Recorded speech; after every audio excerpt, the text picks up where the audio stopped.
Mến chào quý vị trên kênh du lịch ẩm thực cùng Laura. Nếu quý vị đi ăn nhà hàng sẽ thấy món chả tôm được cuốn trong một thanh mía nhỏ, bán với giá rất là mắc, mà ăn thì chắc là không đủ để đã thèm. Vậy nên mình làm ở nhà vừa ngon mà lại rẻ hơn rất là nhiều. Mọi người có thể nhìn thấy miếng chả trông rất là dai, mọng nước và rất là đẹp. Cùng vào bếp với Laura để làm món này nhé.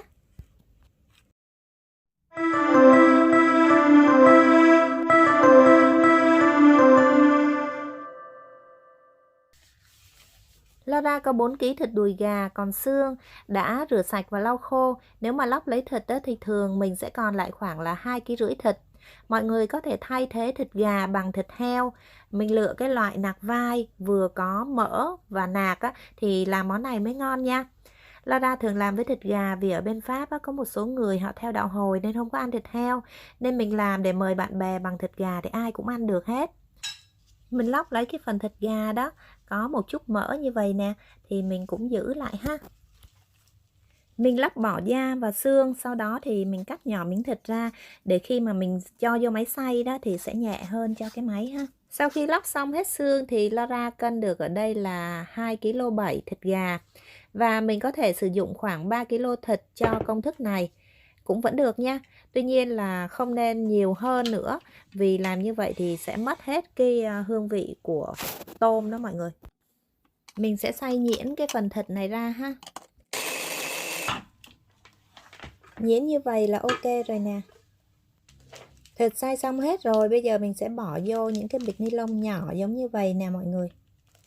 Mình sẽ chia thịt thành nhiều phần nhỏ để khi mà mình bỏ vô trong tủ đông đá đó thì nó sẽ mau lạnh hơn. Để làm được một miếng chả dai thì mình phải để thịt cứng lại trong tủ đá. Nếu như mà thịt còn mềm thì món này làm sẽ không có thành công. Với cách làm này thì mọi người có thể làm giò sống, nó cũng tương tự như vậy thôi. Khi mà mình hiểu nguyên lý cơ bản của cách làm chả thì với tất cả các món chả nào cũng vậy, mọi người cũng có thể dễ dàng thành công được hết á. Mình dàn miếng thịt mỏng ra như vậy để mau đông đá nhé. Và tùy nhiệt độ của mỗi tủ đá nhà mỗi người thì có thể từ 2 cho đến 4 tiếng đồng hồ thì thịt mới cứng lại. Độ cứng vừa phải, tức là khi mình lấy miếng thịt ra, mình có thể dùng tay bẻ nhỏ miếng thịt được. Còn nếu lỡ nhưng mà để thịt quá cứng thì mình lấy ra đợi một chút cho thịt bớt cứng là mình có thể làm được thôi. Sau khi xong thì bây giờ Laura sẽ cất hết vô tủ đông đá ha. Ở đây thì mình có 2 bịch tôm, mỗi bịch là 800g. Trong khi mà chờ thịt cứng thì mình sẽ đi lột cái vỏ tôm này. Nếu mà thịt vẫn chưa có đủ cái độ cứng thì mình phải cất tôm này lại vào trong tủ đông đá nhé. Vì tôm nó tan đá rất là mau nha mọi người. Lấy một thau nước ở nhiệt độ bình thường, không sử dụng nước nóng hoặc nước ấm để rã đá tôm nha. Chỉ cần nước bình thường là được rồi. Mình bỏ tôm vô để rã bớt đá ra, khi đó thì mình lột vỏ sẽ dễ dàng. Chứ mà cứng quá thì mình cũng đâu có lột được vỏ đâu.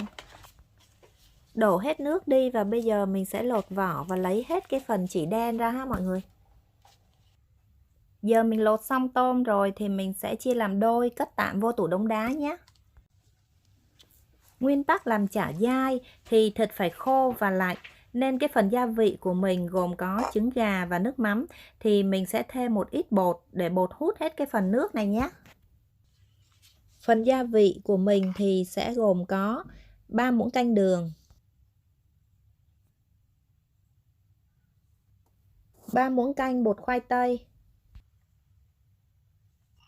4 muỗng canh nước mắm loại 35 độ đạm,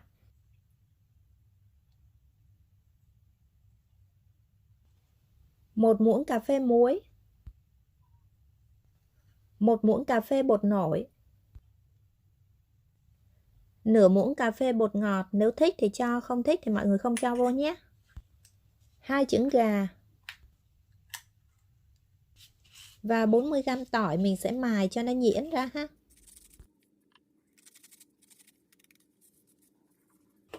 Trộn đều hỗn hợp này lên và mình sẽ cho vô một ít tiêu. Vậy là phần hỗn hợp gia vị của mình bây giờ cũng đã xong rồi nè.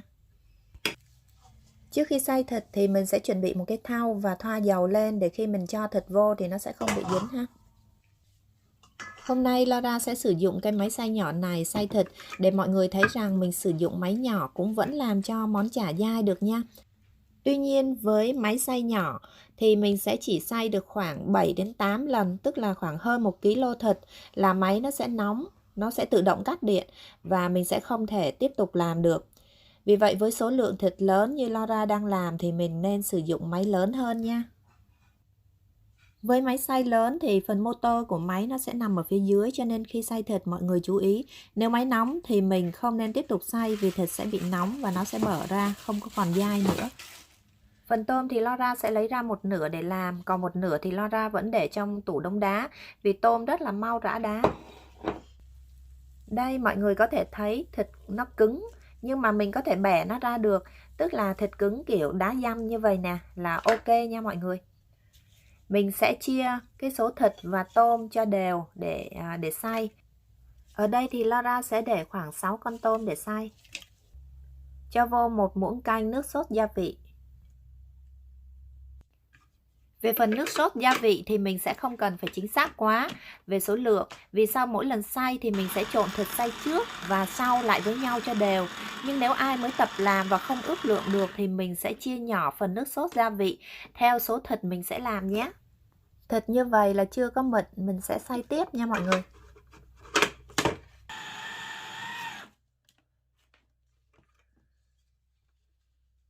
Thịt mịn như thế này là ok nha mọi người. Mình lấy thịt ra mà mình cảm nhận thấy nó dẻo, nó cứng là thành công nha mọi người. Mọi người nhớ cứ sau mỗi lần xay, mình trộn thịt xay trước và thịt xay sau lại với nhau. Mình trộn giống như vậy nè. Để cho dễ dàng và không làm dính thịt tùm lum đó, thì mọi người nên mua cái loại bao ni lông để làm bánh giống như vậy nè. Mua trên Amazon hoặc chỗ chuyên bán đồ làm bánh đó. Mua với số lượng nhiều thì nó rất là rẻ. Mình sử dụng để vài năm cũng không có vấn đề gì đâu. Nó rất là tiện mọi người ạ. Cho một ít dầu ăn vào để chống dính.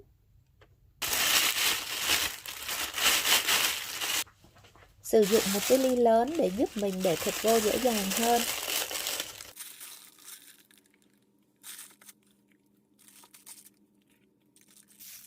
Làm xong hết rồi thì mình sẽ cất vào tủ lạnh trong lúc đi chuẩn bị dầu nóng để chiên nhé. Ở Việt Nam thì mình có thể dễ dàng mua được mía. Mọi người chẻ mía thành những thanh dài nhỏ và để cái thịt chả tôm này lên chiên thì là tuyệt vời nhất. Mình cắt cái phần đầu ni lông này, thoa một ít dầu ăn lên tay để chống dính. Dùng đầu ngón tay để bắt những viên chả, vo tròn lại thành những viên chả nhỏ nhỏ.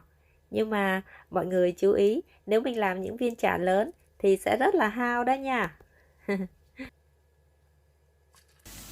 Lúc mới bỏ vô chiên, mình đừng có động đến nó nha. Bây giờ khi mà nó bắt đầu vàng, nở to ra thì mình sẽ từ từ tách những viên chả ra và lật nó lại để chiên vàng đều hai mặt. Bây giờ nó phồng to vậy nè, nhưng mà khi nguội thì nó sẽ xẹp xuống đó mọi người. Wow, trông nó rất là đẹp và mùi rất là thơm mọi người ơi. Mình sẽ chiên thêm vài miếng chả lớn để dùng trong các món nước như là bánh canh, hủ tiếu, bún vân vân.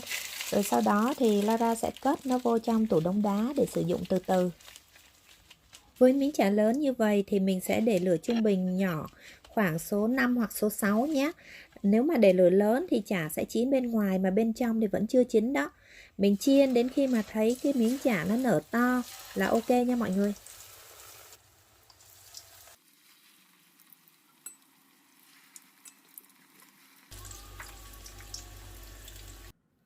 Món chả tôm này mình có thể sử dụng như một món khai vị hoặc cũng có thể làm món chính trong bữa tiệc. Mùi vị vô cùng thơm, khó ai có thể cưỡng lại được hương vị của món ăn này.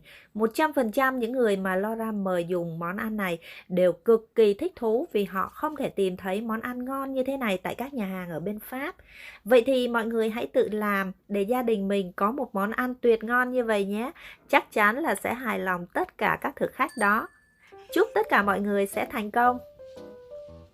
Bấm một nút like và một nút đăng ký để ủng hộ Laura nhé. Hẹn gặp lại tất cả mọi người trong những video tiếp theo. Bye bye!